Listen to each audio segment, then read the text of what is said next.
Good morning students. आज का topic हमें जो करना है वो है इलेक्ट्रोकेमिकल सीरीज। इस टॉपिक को आप +1 में भी कर चुके हो। ओके, तो थोड़ा सा इसको डिस्कस करेंगे हम कि इलेक्ट्रोकेमिकल सीरीज है क्या, ब्रीफ में डिस्कस करेंगे और उसकी एप्लीकेशन क्या क्या है।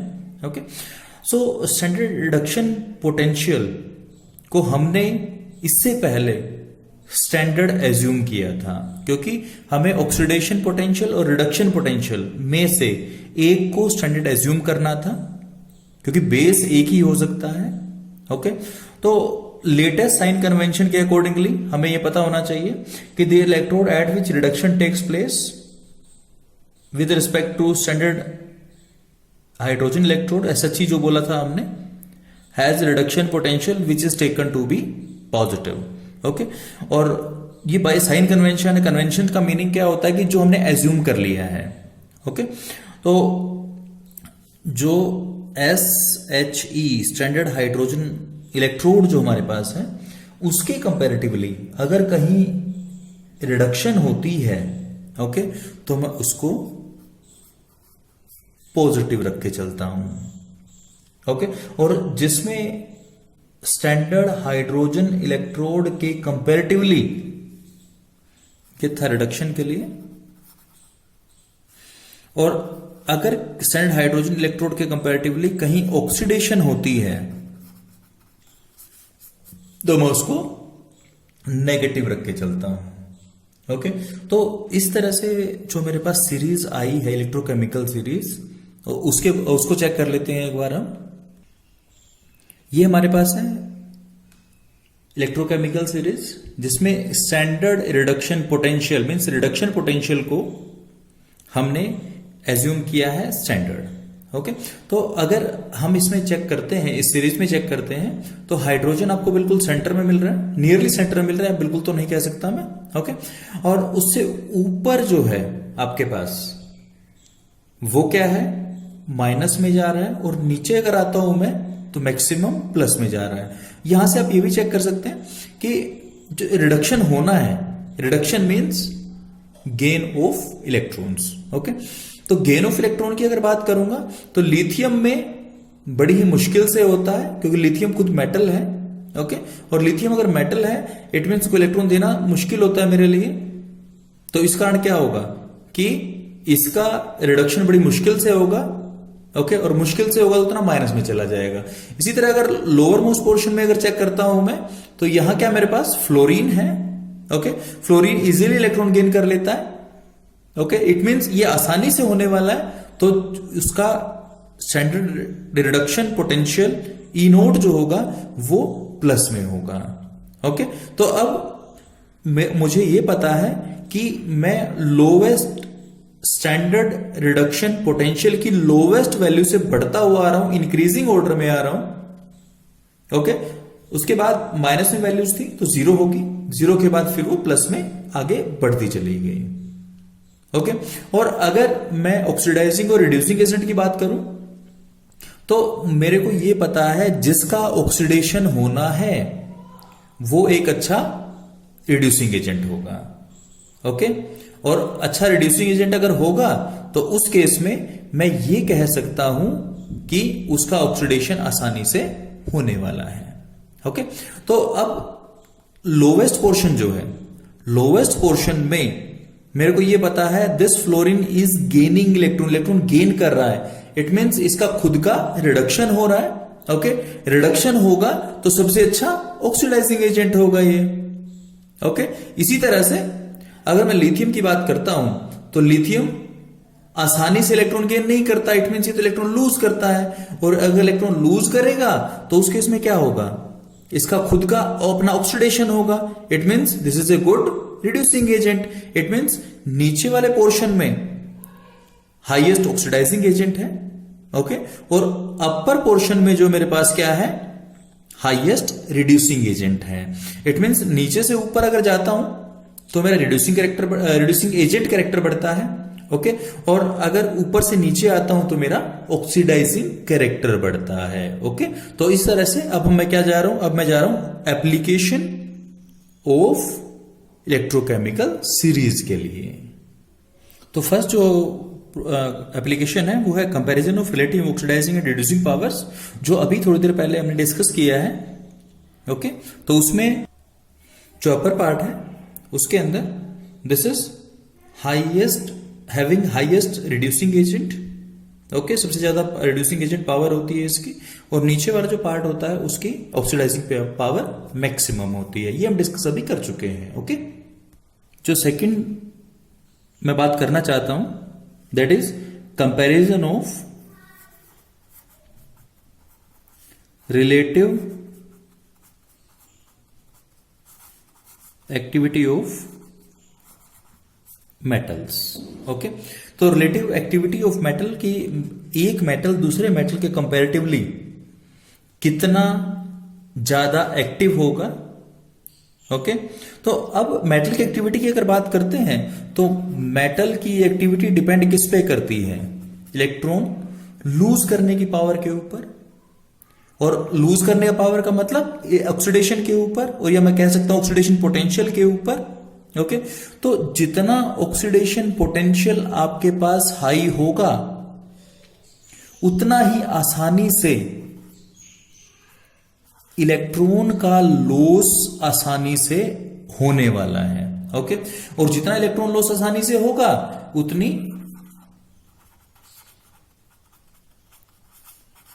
रिएक्टिविटी ज्यादा होगी। ओके, तो इट मींस डायरेक्टली और इनडायरेक्टली मैं ये बोल सकता हूं कि इलेक्ट्रॉन को आसानी से देना मींस रिएक्टिविटी उतनी ही ज्यादा। ओके, इसका मतलब मैं ये भी कह सकता हूं कि जिस मेटल का ऑक्सीडेशन पोटेंशियल हाई होगा वो दूसरे मेटल जिसका ऑक्सीडेशन पोटेंशियल लोअर है उसको उसके साल्ट सॉल्यूशन से बाहर कर सकता है। ओके, तो इसके अगर इसी में एग्जांपल लूं ऑक्सीडेशन पोटेंशियल के लिए, तो मेरे को यह पता है कि oxidation potential of magnesium is higher than zinc, is higher than ferrous and higher than copper and higher than AG. Okay, तो अब ऑक्सीडेशन पोटेंशियल मैग्नीशियम का हायर है as compare to zinc. It means magnesium zinc को displace कर सकता है उसके salt solution से। ओके, इस तरह जिंक का आयरन से ज्यादा है, आयरन का कॉपर से ज्यादा है, और कॉपर का सिल्वर से ज्यादा है।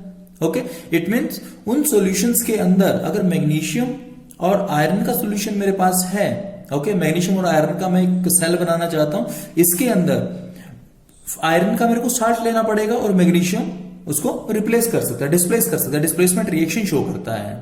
ओके, तो इस तरह से मैं चेक कर सकता हूं कि जो इस सीरीज के अंदर जो एलिमेंट लेफ्ट में है, ओके, उसका ऑक्सीडेशन होगा, और जो राइट में है उसका रिडक्शन होगा। ओके, उसके बाद थर्ड एप्लीकेशन मेरे पास आती है, वो आती है calculation of E naught cell, कि मैं क्या कर standard EMF of any galvanic cell वो मैं कैलकुलेट यहां से इस इलेक्ट्रोकेमिकल सीरीज से मैं कर सकता हूं। ओके, तो इसके लिए हमने एक पहले एग्जांपल भी किया था, अगर आपको याद है पिछले लेक्चर में ही किया था। उसके अंदर हमने क्या किया था कि हमारे पास दो तरह की इक्वेशंस थी। ओके, वो एक रिडक्शन हाफ और एक ऑक्सीडेशन हाफ। ओके, तो उसके लिए हमने सेल बनाया था जिंक कॉपर सेल, अगर आपको ध्यान में है, जिंक Zn2+, इस तरह का कुछ किया था हमने, Cu2+ कॉपर। यहां जब ई नोट की वैल्यू अगर बात करता हूं, ओके, तो यहां मेरे पास मिलती है मेरे को 0.76 -0.76 किसके लिए? जिंक के लिए मिलती है। और इधर जो स्टैंडर्ड रिडक्शन पोटेंशियल की वैल्यू आती है इस कॉपर 2+2 कॉपर के लिए, वहां मेरे को क्या मिलती है? वहां मिलती है मेरे को 0.34 प्लस में। तो यहां से मैंने कैलकुलेट भी किया था, E note cell equal to E naught cathode minus E naught anode, या E naught right minus E naught left. Right में ये है मेरे पास, लेफ्ट में ये है। ओके, और अगर इसी को कैलकुलेट करता हूं मैं, ई नोट कैथोड क्या है? 0.34, माइनस माइनस 0.76, इसको सोल्व किया तो मेरे को 1.10 वोल्ट मिला था। ओके, तो इस तरह से मैं क्या कर सकता हूं, ये वैल्यू 0.34 माइनस 0.76 ये कहां से मिलने वाली है, ये मिलने वाली मेरे को इलेक्ट्रोकेमिकल सीरीज से। ओके, तो इस तरह मैं क्या कर सकता हूं कि डिफरेंट जो आपके प्रोसेसेस हैं या डिफरेंट एस्पेक्ट्स हैं उसके लिए मैं इलेक्ट्रोकेमिकल सीरीज को यूज कर सकता हूं। ओके, तो और इसके बाद हम जो करते हैं नेक्स्ट मेरे पास है application prediction of release of hydrogen gas, कि मेटल के साथ में अगर NHE या SHE standard hydrogen electrode connected है तो उस केस में हाइड्रोजन गैस निकलेगी या हाइड्रोजन गैस यूज होगी। ओके, तो हाइड्रोजन गैस कब निकलती है, जब H प्लस इलेक्ट्रॉन गेन करके हाइड्रोजन बनाता है। ओके, और 2 हाइड्रोजन मिलके हाइड्रोजन गैस की फॉर्म में बाहर निकलते हैं। ओके, तो इट मीन्स क्या होगा कि यहां H प्लस का क्या हो रहा है, रिडक्शन हो रहा है, इट मीन्स मेटल का ऑक्सीडेशन होगा। ओके, तो मेटल का ऑक्सीडेशन कब होगा, जब मेटल का नेगेटिव रिडक्शन पोटेंशियल होगा। ओके, तो अगर इलेक्ट्रोकेमिकल सीरीज में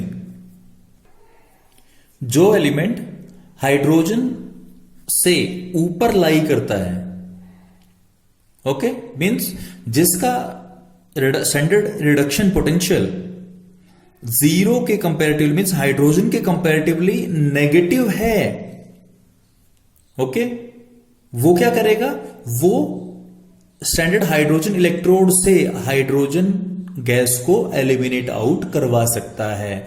और जो एलिमेंट इलेक्ट्रोकेमिकल सीरीज में हाइड्रोजन से नीचे हैं वो हाइड्रोजन गैस की फॉर्म में एलिमिनेट नहीं करवा सकते। मींस अगर मैं दूसरे लैंग्वेज में बोलूं कि हाइड्रोजन से ऊपर वाले हाइड्रोजन निकलवा देंगे, ओके, रिलीज करवाएंगे, और नीचे वाले जो है वो रिलीज नहीं करवा पाएंगे। नेक्स्ट जो है वो लास्ट है मेरे पास, prediction of spontaneity of reaction.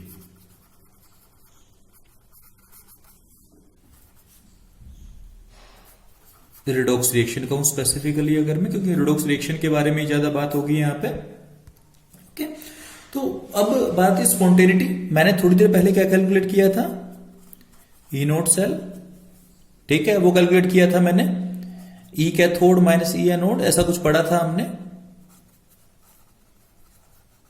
ये सब जो है कहां से निकला था, इलेक्ट्रोकेमिकल सीरीज से मैंने लिया था, और यहां ई नोट सेल कैलकुलेट हो गया था मेरा। ओके, अब मेरे पास एक फॉर्मूला आता है delta G equal to minus n F E note cell. Okay, तो यहां ई नोट सेल कौन सा होगा, ये वाला होगा, ये वाला ई नोट सेल यहां आने वाला है। ओके, एन जो एफ है मेरे पास वो क्या है, फेराडे कांस्टेंट है, और एन क्या है, number of electron exchange during the redox reaction. Okay, तो मेरे पास यहां अगर हम इस फॉर्मूले में चेक करते हो यहां माइनस स्टार्टिंग में, इट मीन्स नेट मेरे पास डेल्टा जी, अगर ई नोट सेल की वैल्यू मेरे पास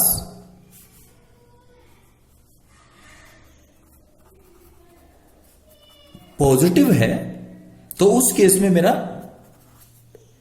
डेल्टा जी क्या आने वाला है, नेगेटिव आने वाला है। ओके, और अगर मेरे पास ई नोट सेल की वैल्यू नेगेटिव है तो नेगेटिव और नेगेटिव पॉजिटिव हो जाएगा मेरे पास, तो डेल्टा जी मेरे पास पॉजिटिव आने वाला है। ओके, तो मेरे को पहले पता है, थर्मोडायनेमिक्स में मैंने +1 में भी किया है कि डेल्टा जी नेगेटिव अगर होगा तो प्रोसेस स्पॉन्टेनियस होगा।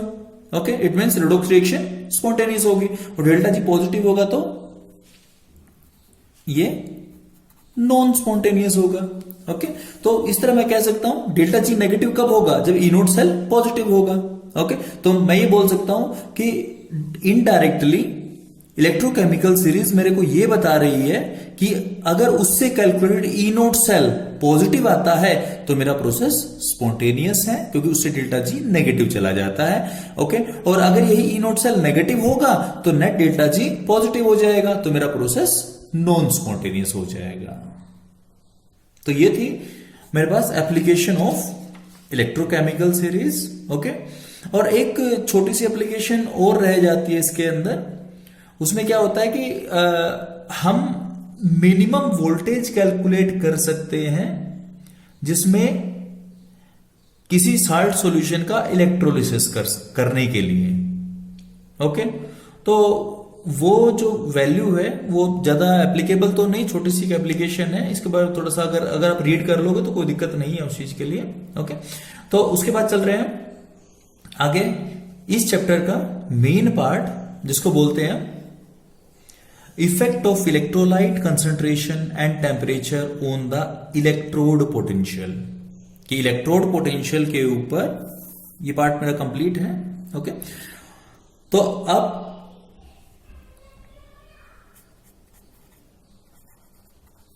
मैं जो पढ़ने जा रहा हूं वो मेरे पास है Nernst equation for electrode potential, जिसको मैंने अभी डिफाइन किया था। Effect of electrolyte on the electrolyte concentration and temperature on the electrode potential. Okay, कि जो इलेक्ट्रोड पोटेंशियल है उसके ऊपर इलेक्ट्रोलाइट की कंसंट्रेशन का और टेम्परेचर का क्या इफेक्ट होता है। ओके, उसको मैं डिवाइज करता हूं बाय नर्स इक्वेशन। ओके, पहले एक बेसिक जनरल करेंगे हम, और जनरल के बाद फिर एक एग्जांपल, जो एक सिंपल मेरे पास जिंक कॉपर सेल होती है उसका एग्जांपल ही बेसिक लेते हैं। ओके, तो अब जैसा कि आपको पता है इलेक्ट्रोड पोटेंशियल किसी इलेक्ट्रोड का, उसको हम standard condition means concentration 1 molar और टेम्परेचर 298 केल्विन के ऊपर मेजर करने की कोशिश करते हैं। ओके, और अगर कंसंट्रेशन इलेक्ट्रोलाइट की डिफरेंट होगी, 1 मोलर से मतलब अलग होगी, और टेम्परेचर 298 से केल्विन से अलग होगा, ओके, तो इलेक्ट्रोड पोटेंशियल की वैल्यू, जो स्टैंडर्ड इलेक्ट्रोड पोटेंशियल आपने पहले मेजर किया है टेबल वाला जो है, उससे वो अलग होने वाली है। ओके, और इस इक्वेशन को हम किससे निकालते हैं? That is determined bye Nernst equation, क्योंकि मैं टेबल तब यूज कर सकता हूं जब मेरे पास कंडीशन स्टैंडर्ड हो। ओके, तो इसके लिए मैं एग्जांपल लेता हूं, जनरल एग्जांपल ले रहा हूं। Mn plus n electrons gives me metal solid. Okay, मैंने ये लिया। इसके बाद मैं नर्स इक्वेशन अप्लाई करता हूं। नर्स इक्वेशन क्या है मेरे पास? E equal to E naught minus RT over NF, natural log of product over reactant.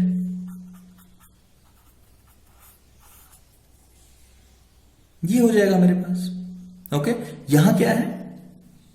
E is the electrode potential under given concentration of Mn plus ions at temperature T। E note जो है वो E note मेरे पास निकलेगा जो standard electrode potential है। Okay, R gas constant मेरे पास है, T is the temperature at that time in Kelvin, F is 1 Faraday and is the number of electrons involved in the reaction। Okay, इसी को sort out में कर लेता हूं बस। E equal to E naught minus, अब मेरे पास natural log है, इसको लॉग में लॉगरिथम में कन्वर्ट करता हूं मैं। 2.303 RT NF logarithm of M over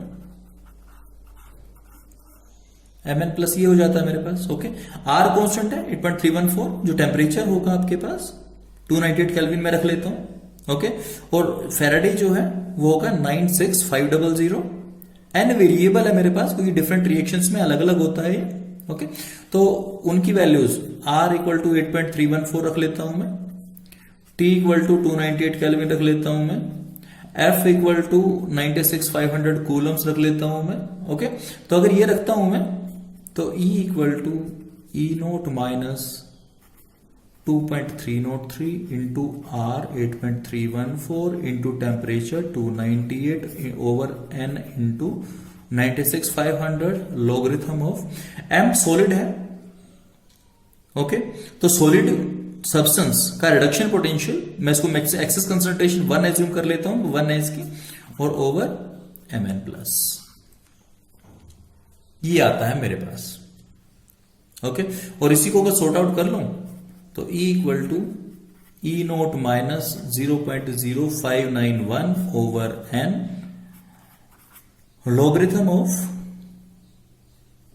1 over Mn plus. ठीक है, क्योंकि ये 1 मैंने इसलिए एज्यूम किया क्योंकि एक्टिविटी जो होती है, ठीक है, कि activity should be used in place of molar concentrations. Activity is the effective concentration of ions in the solution. Activity क्या होता है? Activity coefficient into molality. Okay, और जो डाइल्यूट, वेरी डाइल्यूट सॉल्यूशन होते हैं उसके अंदर solution is nearly equal to molality. तो सॉलिड के लिए 1 मैं एज्यूम कर रहा हूं।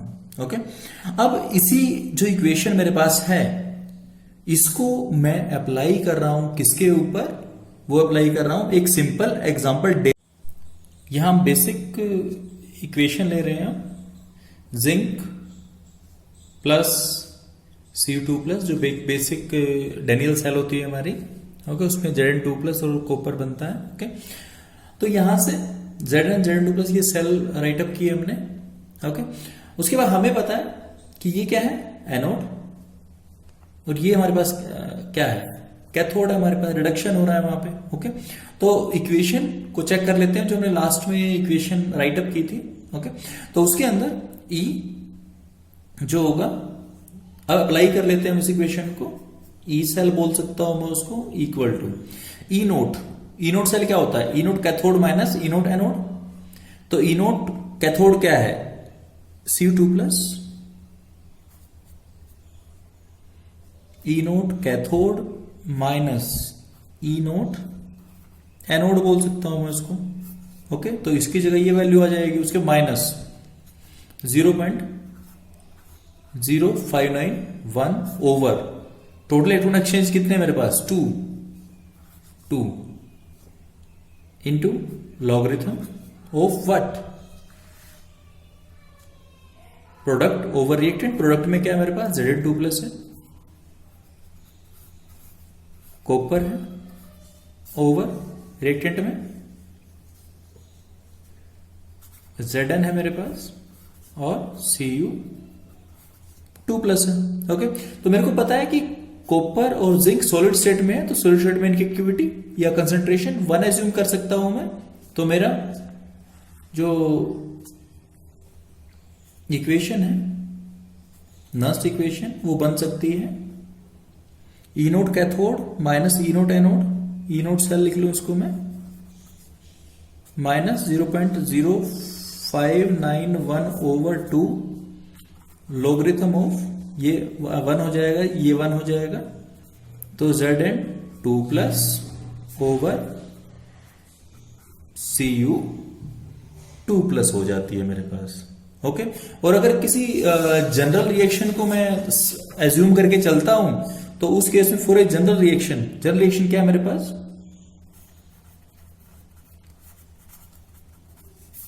क्या बनती है? AA plus BB, N electrons का एक्सचेंज हुआ और बना क्या? XX plus YY। ओके, इसके लिए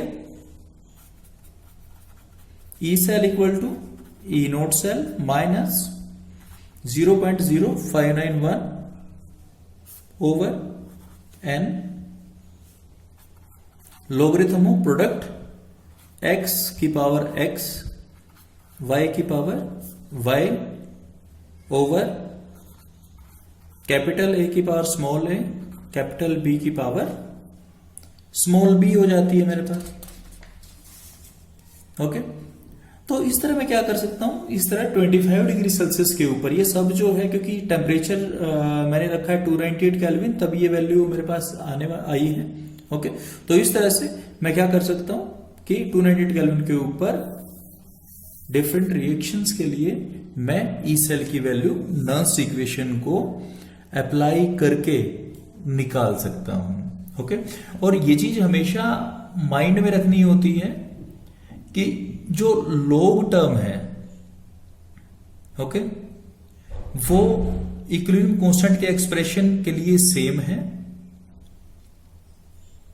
जब minus sign between the two terms है, मीन्स ये टर्म है, इसके बीच में माइनस साइन अगर है, ठीक है। नेक्स्ट टॉपिक हमारे पास है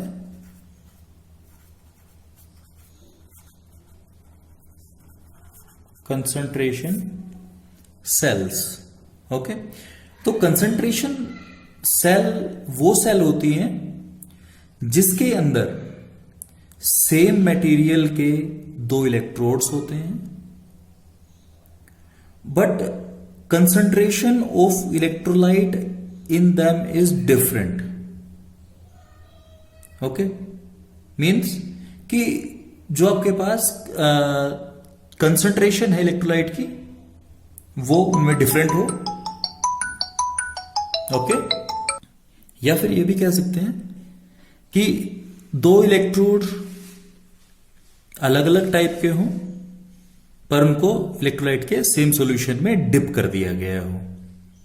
ओके, अगर पहले वाले की बात करें तो उसको बोलते हैं electrolyte concentration sales.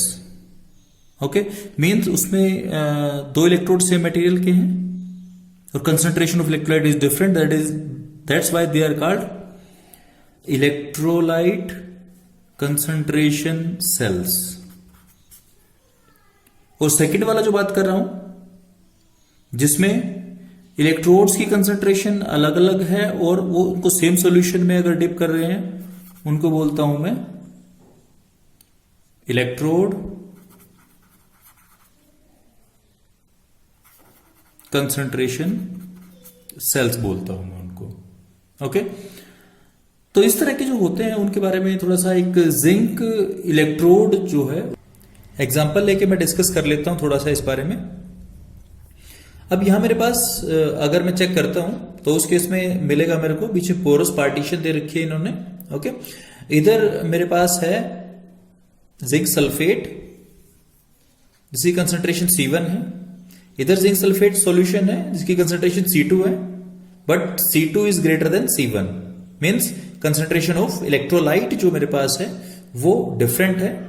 Zinc electrodes बनाए हुए मैंने।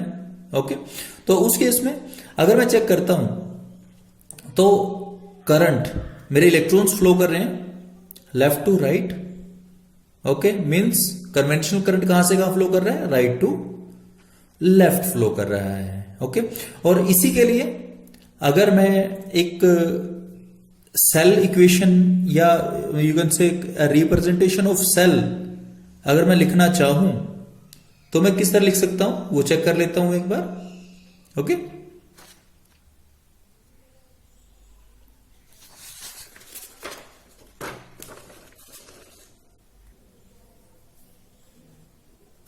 Zn का ऑक्सीडेशन किस में हुआ, Zn2+ में। ओके, और इधर कंसंट लेफ्ट हैंड साइड में कंसंट्रेशन कितनी है C1, उधर दूसरी तरफ Zn2+ किस में कन्वर्ट हुआ, जिंक में, और यहां कंसंट्रेशन थी मेरे पास C2। अगर इसी के लिए मैं ईएमएफ कैलकुलेट करना चाहूं तो E cell equal to E note cell 0 हो जाएगा मेरे पास, क्योंकि कैथोड और एनोड का पहले लिख लेता हूं मैं E note cell minus 0.0591 over n logarithm of C1 over C2 कर लेता हूं मैं इसको। अब